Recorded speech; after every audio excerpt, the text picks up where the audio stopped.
Magandang araw sa inyo mga kasikreto. Ako nga pala si Dondon. Taga Cavite ako, isang tricycle driver. Mahilig akong manood ng mga horror na pelikula. Makinig sa mga ganitong horror narration pero aaminin ko, minsan nagiging matatakotin din ako. Kaya ako sumulat gusto kong ikwento ang karanasan ko noong 2017. Ito yung unang nagkaroon ako ng tricycle na pampasada. Tandang-tanda ko noon, Miyerkules nangyari ang kakaibang karanasan ko na ito. Kasi tanda ko na Lunes ako nakakuha ng bagong tricycle. Ibig sabihin, bagong-bago pa ang pamasada ko nung nangyari ito. Ang terminal na pinaparadahan ko malapit lang sa bus terminal. Medyo huli ako noon dahil hapon na ako nakarating. Ganun kasi ang kalakaran sa terminal namin. Para bang first come first serve. Medyo natagalan pa akong maghintay bago makapagsakay ng pasahero. Nakailang cycle na ganun. Hatid sa pasahero, tapos balik sa terminal. Ganun lang. Sound trip habang nag-aabang, kwentuhan at kulitan sa kapwa driver. Tipikal na gawain ng mga namamasada. Sumapit na ang alas 8 ng gabi. Madami nang umuwi sa amin, pero ako, gusto ko pang maghintay ng pasahero. Single pa ako noon, kaya ayos lang na magtagal sa lansangan. Tsaka gusto din kasing makaipon para panghulog ko sa aking mga utang. Sa tagal ko sa terminal nainip ako. Umikot ako sa kabayanan at may nakita akong mag-ina. Tumaas ang kamay ng babae. Senyas na sasakay sila. Isinakay ko naman. "San po kayo?" Tanong ko sa kanya. Mga kasikreto, hindi ako gagamit ng tunay na pangalan ng lugar sa kwento kong ito. Alam nyo na, baka mayari tayo eh. "Sa San Jose lang ako," tugon ng babae. Pagkasabi pa lang niya sa akin ng lugar, ay medyo nag-alinlangan ako. Ang barangay na yon ay medyo malayo at liblib.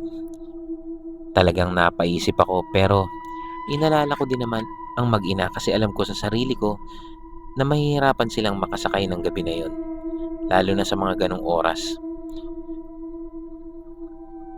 Habang nabiyahe, tinitingnan ko silang mag-ina sa refleksyon ng salamin sa sidecar. Wala namang kakaiba, pero nung napato ng tingin ko sa bata na kasama niya, nakatitig ito sa akin.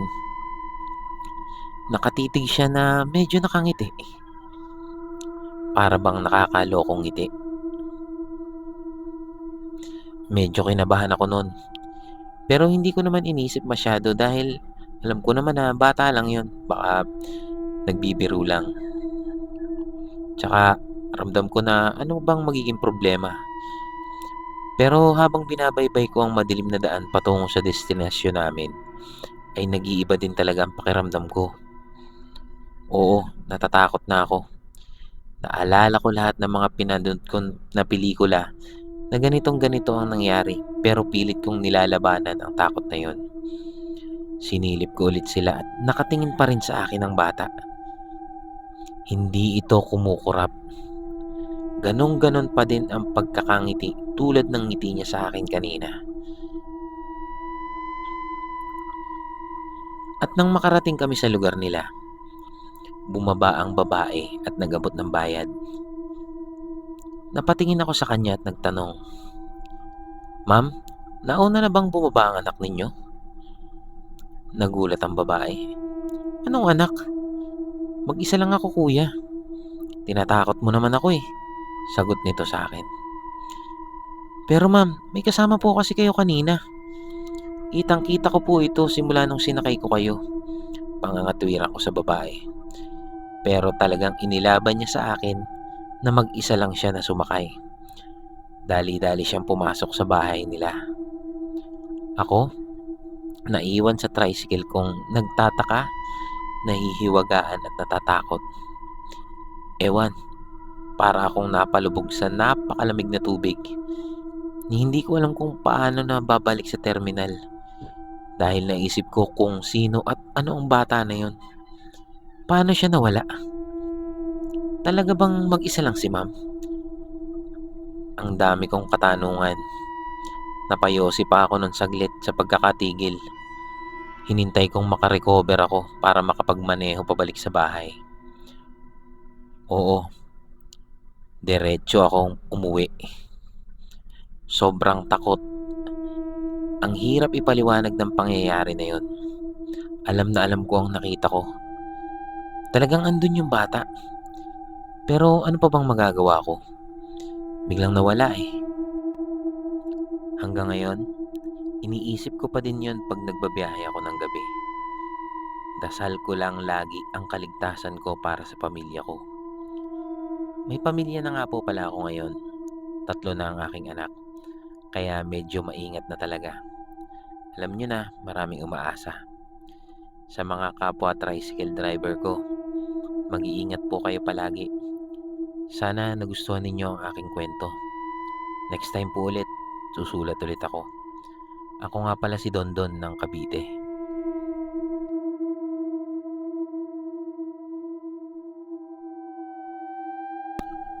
Hello po sa inyo at magandang araw na rin. Ako si Mark, 35 years old. Taga Tacloban po ako. First time kong magbabahagi ng kwentong katatakutan sa mga ganitong horror narration channel. Nawili akong makinig sa mga ganito 2 years ago. Nakakatanggal din kasi ng inip, lalo pag bumabiyahe at gumagawa ng mga gawaing bahay. Sana po maisaayos nyo ang kwento ko na to. Medyo magulo po ng konti, pero sana maintindihan ninyo. 10 taon na po akong tricycle driver. Medyo madami na rin akong karanasan sa kalsada. Mga away, aksidente, at kung ano-ano pa. Nakapaghatid na rin ako ng mga nag-aagaw buhay. Yung tipong naging ambulansya ang pamasada ko. Itong pangyayaring ito ang isa sa hindi ko makakalimutan sa buhay ko. Nabiyahe ako noon. Napakalakas ng ulan. Siguro mga 9:00 na yun ng gabi. Pauwi na ako sa aking asawa. Nang may madaanan akong nakahandusay na lalaki sa kalsada. May babae siyang katabi. Umiiyak ito at humihingi ng tulong. Kaya napahinto ako. Tinulungan ko siyang itayo. Napag-alaman ko na nasaksak ito base sa kwento ng babae. May lalaki daw na lumapit sa kanila na may hawak na patalim. Pinilit silang hinga ng pera, pero nanlaban ng lalaki kaya nasaksak ito. Ang problema, hindi daw niya namukhaan ang sumaksak dahil nakasombrero ito at medyo may kadiliman sa lugar. Sa makatuwid ay hinatid ko sila sa ospital. Naalala ko pa na nalagyan din ng dugo ang damit ko nung binubuhat ko siya papasok sa ospital. Ang dasal ko noon, sana makaligtas ang lalaki. Pagkahatid ko sa kanila, diretso ako sa bahay. Ikwinento ko kagad sa misis ko ang pangyayari. Kasi alam ko nag-alala siya kung bakit hindi pa ako agad nakakauwi. Ilang oras din kasi ang ginugol ko sa ospital. At sa paghahatid dito, natanong din kasi ako ng mga pulis tungkol sa pangyayari. Kinaumagahan, balik ako sa aking tipikal na gawain.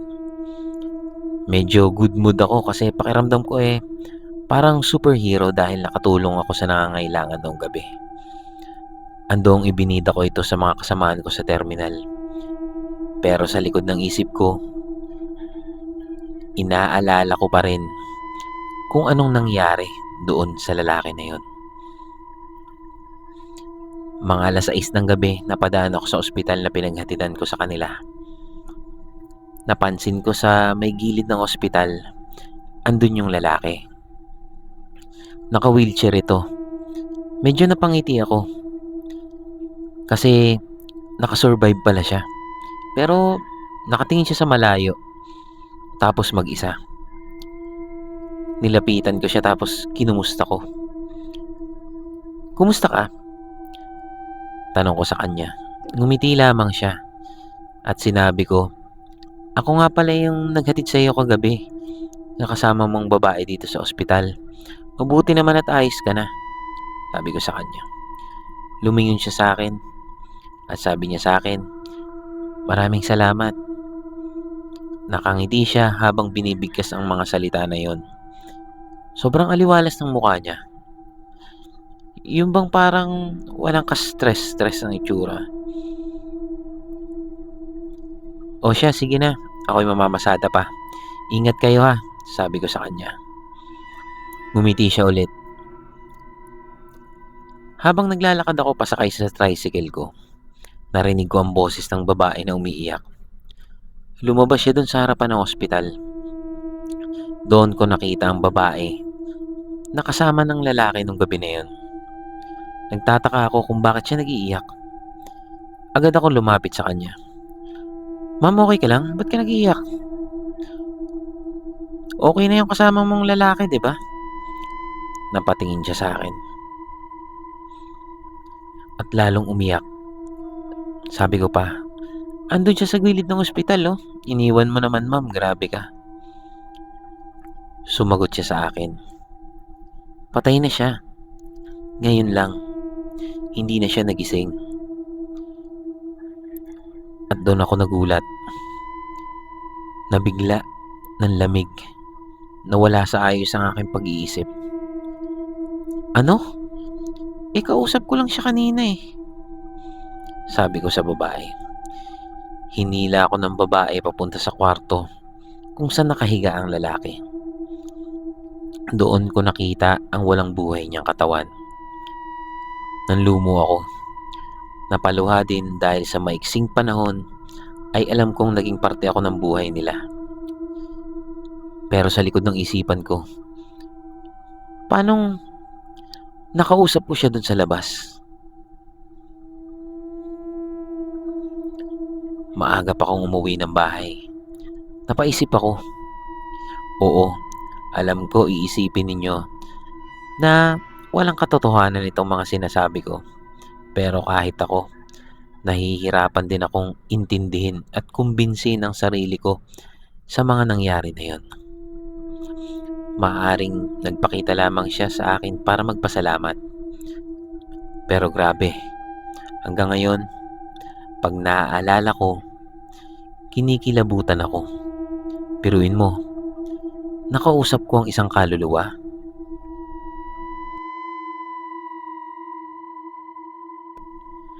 Ako si Noel, 42 years old, at 16 na taon na akong namamasada bilang tricycle driver dito sa Laguna. Sa tagal ko sa kalsada, marami na akong naranasan. Mga lasing na pasahero, hold-upper, away na mag-asawa at kung ano-ano pa. Pero may isang pangyayari noong 2022 na hanggang ngayon ay hindi ko pa rin may paliwanag. Hindi ako naniniwala sa multo noon. Sa totoo lang, kapag mga kapwa driver akong nagkikwento tungkol sa mga nagpaparamdam sa lumang kalsada papuntang sementeryo, ako pa ang unang tumatawa. Lagi kong sinasabi, baka kulang lang kayo sa tulog mga tol. Hanggang sa dumating ang gabing ako mismo ang nawala ng may paliwanag. Biyernes yon. Malakas ang ulan buong hapon kaya kaunti lang ang pasahero. Bandang 11:00 na ng gabi. Bala ko nang umuwi dahil wala na ring tao sa terminal. Habang papaandarin ko ng tricycle, may lalaki akong nakita sa kabilang kalsada. Nakataas ang kamay nito, sumisenyas na pasakay. Nasa edad 50 siguro siya. Naka-jacket, naka-baseball cap, at may dalang maliit na backpack. Mukha siyang ordinaryong empleyado na inabutan ng gabi. "Kuya, pwede po ba sa San Rafael?" "Oo, sakay ka na." Umupo siya sa likod. Tahimik lamang siya habang bumabiyahe kami. Pagkaraan ng ilang minuto, napansin kong hindi siya gumagamit ng cellphone. Wala ring kahit anong tanong at nakatingin lang siya sa labas. Hindi ko yun pinansin. Pagdating namin sa bahagi ng kalsadang madilim at wala ng kabayan, biglang nagsalita ang pasahero. Kuya, oh, huwag kang hihinto kahit may makita kang tao sa gitna ng daan. Napakunot ang noo ko. Bakit naman? Hindi siya sumagot. Akala ko lasing lang o may topak. Nagpatuloy ako sa pagmamaneho. Makalipas ang halos 2 minuto, nakita ko nga sinasabi niya. May babaeng nakatayo sa gitna ng kalsada. Nakasuot ng puting t-shirt at maong. Parang humihingi ito ng saklolo. May hawak pa siyang payong. Una kong naisip, baka naabutan lang ng ulan. Babagalan ko sana ang takbo nang marinig ko ulit ang pasahero. Wag! Hindi ko alam kung bakit pero hindi ako huminto. Nilagpasan ko ang babae. At habang lumalayo kami, napatingin ako sa side mirror.